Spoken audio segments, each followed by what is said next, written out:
الحمدللہ رب العالمین والعاقبۃ للمتقین اما بعد فاعوذ باللہ من الشیطان الرجیم بسم اللہ الرحمن الرحیم السلام علیکم ورحمۃ اللہ وبرکاتہ۔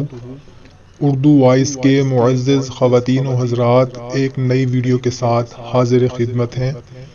سب سے پہلے ہم ان تمام دوستوں کو، بزرگوں کو، بہنوں کو ویلکم کرتے ہیں جنہوں نے ابھی ہمارا چینل جوائن کیا ہے، اور ان سے گزارش کرتے ہیں کہ اگر ابھی تک چینل کو سبسکرائب نہیں کیا ہوا تو سبسکرائب کر لیں اور گھنٹی کو بھی دبا دیں تاکہ ہماری ہر نئی آنے والی ویڈیو کا نوٹیفیکیشن سب سے پہلے آپ کو ملے۔ دوستو، ہماری یہ کوشش ہوتی ہے کہ ہم بہت ہی کم وقت میں آپ کو مقصد کی بات، جو بھی ہماری ویڈیو میں دعا ہے، وظیفہ ہے، کوئی عمل ہے، بہت ہی جلدی، بہت ہی کم وقت میں آپ کو بتا دیا جائے۔ تو آج ہم تمام امت مسلمہ کے لیے زبان کی لکنت ختم کرنے کی ایک بہت ہی مجرب قرآنی دعا بتانے لگے ہیں۔ ہمارے وہ بھائی بہنیں یا بچے جن کی زبان میں لکنت ہے، اس دعا کو کثرت سے پڑھتے رہیں، اور اگر کوئی چھوٹا بچہ ہے تو اس دعا کو کثرت سے اس کو پڑھواتے رہیں۔ انشاء اللہ تعالی بہت جلد زبان کی لکنت ختم ہو جائے گی۔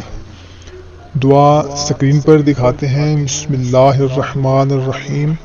رب اشرح لی صدری ویسر لی امری واحلل عقدۃ من لسانی یفقہوا قولی۔ اے میرے رب، میرے لیے میرا سینہ کھول دے اور میرے لیے میرا کام آسان کر، اور میری زبان کی گرہ کھول دے کہ وہ میری بات سمجھ سکیں۔ پارہ نمبر 16 کی سورۃ طٰہٰ آیت نمبر 25 تا 28 ہے۔ اس کو کثرت سے پڑھنا ہے اور بچوں کو بھی پڑھوانا ہے۔ خواتین و حضرات، جو بھی بات آپ اپنے لیے اچھی سمجھتے ہوں تو اپنے دوسرے رشتہ داروں تک بھی لازمی پہنچایا کریں، کیونکہ اچھی بات کو پہنچانا صدقہ جاریہ ہے۔